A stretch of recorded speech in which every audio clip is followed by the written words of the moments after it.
And our team coverage of the gubernatorial debate continues now with analysis from CBS4's Jim DeFede. You were there, and you were actually one of the first to spot the fan underneath his podium. Yeah, I spotted the fan, pointed it out to folks, and sort of said, you know, Charlie's got a fan, and then all heck broke loose from there. So it's all your fault, So it's my fault, yes. At the end of the day. What do you think? I mean, the fan aside, that's Washington Post. Everyone is talking about this fan gate situation. It is going to make this debate memorable, no doubt. Well, so let's talk about that. Because really, to me, this isn't about a fan. This is about two men who do not like each other. Their campaigns don't like each other. We've seen it. Tens of millions of dollars spent in an ad war, an air war, with these two men beating up on each other, you know, trying to drag each other down. And what you saw last night was brinksmanship by these two guys. These two guys were trying to decide whether or not the other one would make the worst move. They were both supposed to be behind the podium when that debate started. Charlie Crist wasn't there either. So Charlie Crist came out first, and then for almost 7 minutes, Rick Scott stayed off to the side. It was a moment that we won't forget. But really, what you have to keep in mind is this is the pettiness that we've seen throughout this election campaign. And that's the problem. They want to deal with things like the fan and not get to the issues. Thankfully, we eventually did get to issues. All right, so let's talk about the back and forth sparring. Both of them trying to discredit each other, telling the audience that the other wasn't telling the truth. Who do you think did a better job at that?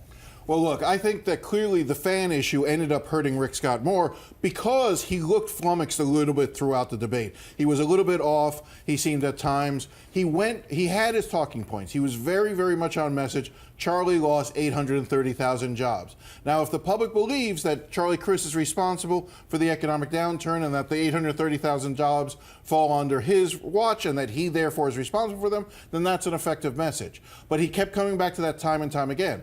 Charlie Crist, of course, wants to say, hey, I didn't cause the economic meltdown, so it's not really on me. Rick Scott says the governor could have done more. Yeah, and you know what? It's just interesting to see the two men because they both have clear reputations already. We've both interviewed them several times, and they, you know, Rick Scott, known sometimes to shy away from very tough questions when they're posed to him.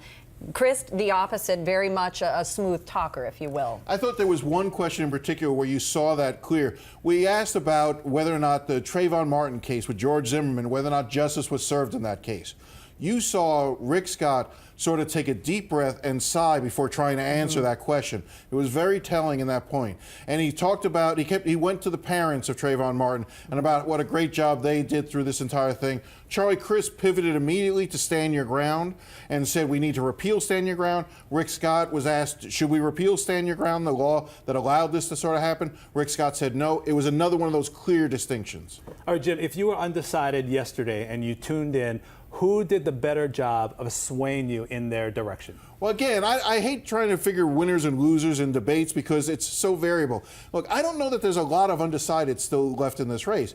You know these two candidates. What's nice is we're finally moving away from the mudslinging and getting to these issues. So you do see changes on minimum wage, gay marriage, stand your ground. All of these things are starting to really take to the forefront, not the advertising, the actual issues. Now, depending on where you feel on those issues, that's who your candidate's going to be. You have a very clear choice here.